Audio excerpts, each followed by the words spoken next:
Assalamualaikum warahmatullahi wabarakatuh. Selamat jumpa kembali di obrolan guru, channel yang membahas tentang pendidikan dan sekitarnya. Rekan sahabat obrolan guru, kita kali ini itu kedatangan Big Boss, ya kan? Big Bossnya SMK. Jadi ini adalah Bapak Hadi, ini Kepala Sekolah KS SMK Negeri 1 Bangil. Untuk itu maka kayaknya saya nggak ngatasi kalau sendirian. Saya ngebon. Kamu, saya tidak jadi host. Pemirsa, kalau kemarin saya sempat 2 kali mengelukupi Pak Aris. Saya jadi host, sekarang jadi host lagi. Karena yang ada sekarang Big Boss dari SMK Negeri 1 Bangil. Ya. Bapak Ahmad Samsul Hadi. Big Boss karena orangnya besar, bukan big. Iya. Karena jabatannya, orangnya karena besar, sama dengan Pak Aris ini guru besar. Oke, kita ulas habis nanti apa yang akan terjadi di SMK Sabah, SMK Negeri 1 Bangil. Ya. Moga Pak. Jadi pertama mungkin tadi kita akan membahas tentang hal yang sangat-sangat super spesial di SMK Negeri 1 Bangil yang slogannya itu adalah SMK beda. Bisa ceritakan Pak Adi, kok sampai muncul apa bedanya itu ya? Ini hadirin pemirsa yang berbahagia, perkenalkan nama saya Ahmad Samsul Hadi, SPD MSI. Sebetulnya saya sebelum jadi kepala sekolah itu Pak Romo, itu juga kita sudah lama berteman kan, ya. Sesuai dengan SK CPNS tahun 1998 per Februari kita di SK kan di sini kan Pak Aris. Nah, saya kata teman-teman untuk menjalankan fardu kifayahnya. Menjalankan fardu kifayah untuk jadi kepala sekolah. Bahasa teman-teman mungkin bisa ditanyakan untuk kesempatan lain Pak Aris. Apa maksudnya fardu kifayah di sini? Oh ya, oke. Episode berikutnya ya kan, oke. Ya. Nah, pada saat 28 Oktober saya ingat tadi. Ya. 28 Oktober saya menerima SK menjadi kepala sekolah. Waktu itu di sini menjabat sebagai apa Pak? Selain guru? Selain guru, Waga Sarana Prasarana. Hanya terus diangkat jadi kepala sekolah. Okay. Tapi alhamdulillah Pak Aris, memang untuk menjadi kepala sekolah itu kalau bisa itu semua jabatan Waka itu pernah dilalui. Saya kurikulum, setelah kurikulum kesiswaan, setelah itu sarpras. Tinggal yang humas belum ya. Humas walaupun tidak saya lakukan, tapi sudah terbiasa kita semuanya. Okay. Nah, beranjak masuk ke SMK Bangil lagi tahun berapa? Kan gini. Mungkin riwayatnya dulu Pak Aris. Ini cerita. Sekarang kepala sekolah dulu. Jadi 28 Oktober itu saya di SMKN 1 Wonorejo. Yang salah satu SMK yang berada di dalam pondok pesantren. Kebiasaan di sana itu yang saya alami, sehingga begitu saya masuk di SMKN 1 Bangil per 2 Desember 2022, maka muncullah saya ingin membuat SMK seperti yang sebelumnya, SMK di dalam pesantren. Nah, di sini jadi bukan di pesantren, tapi di sampingnya pesantren. Di SMK itu ada program teaching factory, menghadirkan perusahaan atau pabrik ke sekolah. Nah, sekarang programnya Pak Adi ini TEFA tetap jalan ya kan? Tetap, tapi ada tambahan yaitu menghadirkan pondok pesantren di sekolah walaupun tetanggaan pondok pesantren. Bukan menghadirkan, membuat pondok pesantren. Lebih jauh lagi. Oke, keren. Nah, seperti tadi di SMK Wonorejo, di pondok pesantren alias ini miliknya Wabu Pasuruan, di sana juga ada program-program yang ditawarkan. Di antaranya adalah program tahfidz Al-Qur'an. Di SMK. Di yayasan itu, di yayasan itu ada SMK, ada Aliyah, ada SMA, siap. lengkap di sana. Dari situ akhirnya muncul pemikiran Iya, saya. iya. Saya sudah lama dipondokkan oleh Pemerintah. SMK Bangil, SMK Wonorejo di ayas ini. Maka saya ingin membuat program seperti itu. Nah, itu alasan yang pertama. Alasan yang kedua, untuk anak-anak tahfidz ini tiket. Mau ke perguruan tinggi, mau ke jabatan TNI, Polri. Nah, sekarang ini sudah tidak asing lagi. Nah, saya ingin anak-anak itu beda. Akhirnya untuk slogan SMK bisa, SMK beda. Nah, jadi gini pemirsa, SMK itu memang SMK itu bisa, ini program pemerintah. Tapi Bapak Kepala Sekolah kita ini membuat program di SMK Bangil yaitu SMK beda. SMK beda. Apa bedanya kalau setelah tadi sudah dijelaskan beliau bahwa di SMK Negeri Bangil ini sudah membuat program tahfidz Pak ya. Kalau boleh tahu sudah berapa siswa yang sudah masuk program ini? Ya, gini. Begitu saya 2 Desember datang muncul ide 2 Desember tahun 2022. Kemarin berarti. Baru kemarin. Terus Januari per semester genap itu akhirnya kami jalankan. Ada 42 siswa-siswi. Nah, itu yang kami data. Dari itu alhamdulillah sebelum puasa itu berarti sekitar 3-4 bulan sudah ada 5 anak yang sudah hafal untuk 3 juz. Nah, dalam waktu 3-4 bulan itu sudah hafal 3 juz.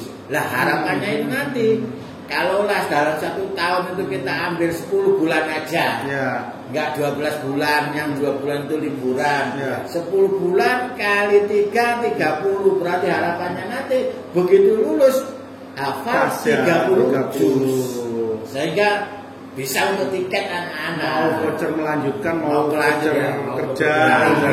Oke. Nah, tadi penjaringan Pak, masalah penjaringan tadi. Itu gimana? Milih anaknya itu Syaratnya? Iya, syarat khusus. Ya. Untuk sementara kemarin karena kami itu tidak tahu kan itu gimana anak-anak. Akhirnya ya kami melalui guru BK, melalui Walas, kita tawarkan ke anak siapa yang sudah hafal, siapa yang ingin kelas tahfidz. Nah, yang sekarang ini malah lebih mudah lagi Pak Riz, Pak Romo. Di PPDB sekarang ini tahun 2023 ada kuota. Yang di PPDB, ya PPDB online itu ada yang namanya tiket golden ticket. Jadi langsung anak-anak yang memang dari SMP, dari sanawiyah yang sudah tahfidz berapa juz lah, 1 juz, 2 juz, pokoknya nanti langsung jadi golden ticket untuk masuk SMK. Nah, itu kan akan lebih baik lagi kita nanti. Artinya ternyata itu gayung bersambut ya Pak ya. Iya. Golden ticket untuk tahfidz baru tahun ini ya. Baru tahu muncul, saya sudah merencanakan itu. Kayak dukun ya. Itu artinya program yang barokah. Nggak usah susah-susah cari murid, datai murid sendiri, sekarang sudah mulai di PPDB. Terus jadi bagi pelaksanaannya anak-anak program tahfidz ini apa di jam pelajaran atau gimana Pak? Nah, untuk sementara pelaksanaan ini karena anak-anak kita kasih pilihan Pak Romo. Jadi kalau itu 2 hari. Yang pertama hari Senin. Kalau yang lain pembinaan upacara, apel lah, anak-anak yang ini kita bina untuk di sana di kelas tahfidz. Itu yang berikutnya pada hari Jumat. Nah, ini 3 kita bukan dari guru sini loh. Oh, mendatangkan dari Pak. Yang itu ada memang menawarkan diri relawan itu dari menantunya Ustadz Nurholis, ya Nurholis namanya Ustadz Halim. Nah, Ustadz Halim ini bukan kelasnya bukan sini aja Pak Promo. Itu sering ke Malaysia, ke Brunei, beliaunya lah.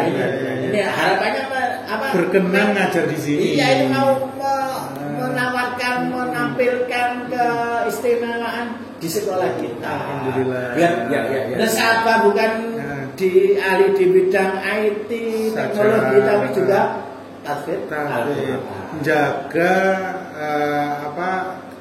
ini ya Qurannya ya.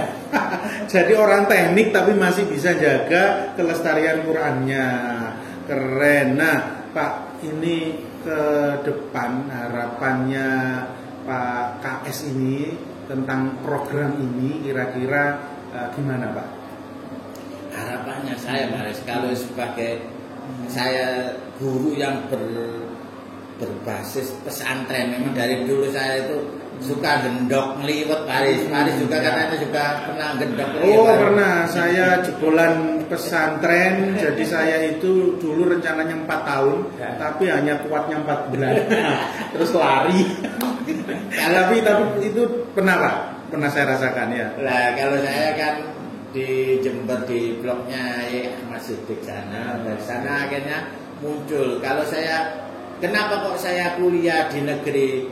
Ya, saya bilang kepada bapak saya, kalau kuliah di agama buat apa lah? Saya ingin seperti itu. Jadi anak yang sekolah di negeri, tapi ada ilmu agama. Ada plusnya.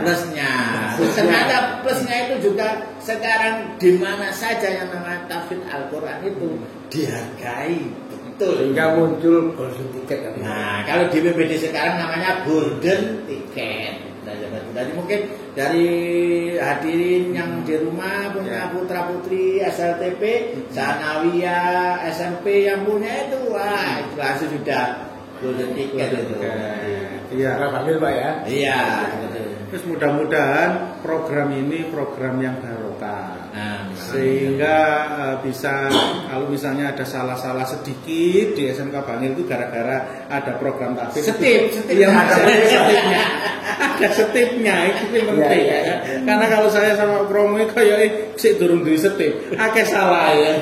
Terima kasih Pak KS bisa menghadirkan setip untuk kita. Pak terakhir saya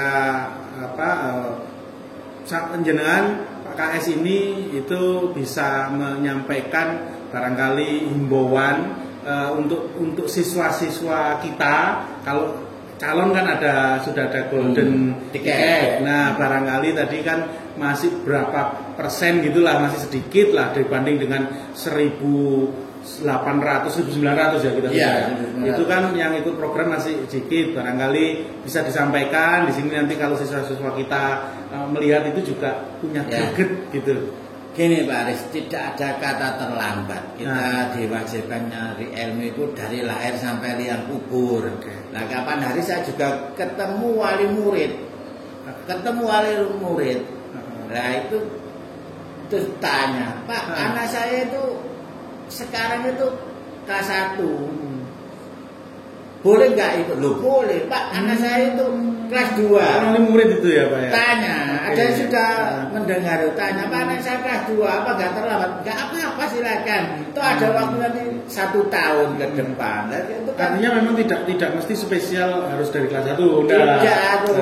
Makanya kalau memang kemarin itu sudah belum dengar atau sudah dengar, ya silakan kita ikut lagi. Sehingga nanti kalau banyak kita akan lebih mudah Baris untuk pembelajarannya, apalagi kurikulum merdeka kan gitu ya. Kita akan lebih mudah untuk mengarahkan anak-anak untuk kelas spesialnya itu kayak apa kan. Berarti itu juga nyambung dari kurikulum merdeka ya Pak ya. Nah, karena passion anak beda-beda. Iya, SMK Bangil mau wadahi salah satunya tahfidz. Nah, gitu. Biar sekolah negeri tapi punya kelas tahfidz. Iya. Tidak kemenak saja kata Pak Kromo ikhlas saja. Tidak kemenak saja. Karena kemenak itu ternyata juga ada MAK ya. Ya, madrasah khusus yang sekarang di mana? Gratis ya. Ya, itu ada yang ternyata kita orang teknik di sana juga punya madrasah teknik kan gitu ya. Tapi ya ini termasuk program balas dendam seperti itu Pak? Ya, nggak boleh Pak balas dendam itu. Nggak boleh ya. Kita maju untuk Indonesia yang positif aja jangan balas dendam. Artinya itu ini saingan, tapi saingan positif. Bukan balas dendam. Nah, gitu. Kepada anak-anak yang tadi Pak, passion itu ya. Passion ya. Dan ternyata memang ada kan kayak gitu. Kalau udah dibuka, dikasih kesempatan, dikasih keran, ya enggak tahu kita kan ya. Ternyata ada. Maksudnya kadang saya enggak nyambung Pak Kromo. Lah iki lho anak teknik gitu ya. Kan biasanya kalau milih SMK ndang kepingin kerja kan. Iya. Tapi ternyata setelah dibuka kerannya, ayo sapa sing tampil? Ya ada sing ngintil ya. Ada 40 siswa. Ingat saya siswa. Kita kan pernah mendatangkan ustadz kan. Ya. Yang dari mana itu Mojokerto di kepolisian Mojokerto. Oh iya.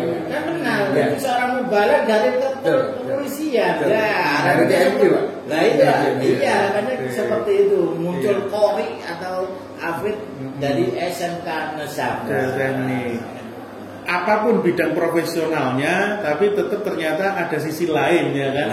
Penguatannya di muatan lokal, tradisi Bangil Kota Santri. Lah ini kita wujudkan. Tidak hanya slogan Bangil Kota Santri, tapi gimana implementasi programnya? Sekolah santri. Walaupun sekolah negeri yang dulu selalu dikatakan formal begitu ya. Nah sekarang ternyata juga bisa berimprove Pak Romo. Ya. Pak Hadi, terima kasih kayaknya waktunya untuk program Tahfidz ini cukup membuka wawasan kita bahwa di SMK Bangil itu ada program SMK beda ya kan. Bedanya di mana? Bedanya Tahfidz. Dan tidak rugi kalau misalnya orang tua gitu ya kan, itu kalau menyekolahkan di SMK Bangil dan ikut program Tahfidz, artinya dunia dapat, akhirat dapat. Nah, terus barokah ke kepala sekolah. Saya nunut kepala sekolah. Saya tadi barokah untuk menyetip dosa-dosa kita yang tidak sengaja. Oke, terima kasih Pak Hadi. Cukup Pak Kromo ya. Karena waktu Pak ya. Karena durasi waktu, mohon maaf. Jadi intinya kita hari ini tadi sudah membuka wawasan yang baru. Dan mudah-mudahan ini bisa memberikan inspirasi ke semuanya dan memberikan informasi yang positif tentang pendidikan yang perpaduan antara segi agama yang kuat dengan tahfidznya dan segi teknik yang kuat dengan produktif di SMK. Terima kasih atas perhatiannya rekan sahabat obrolan guru. Terima kasih kehadirannya Pak Hadi. Terima kasih Pak Kromo, saya dibantu ya. Iya, bantu host. Saya akhiri. Wassalamualaikum warahmatullahi wabarakatuh. Waalaikumsalam.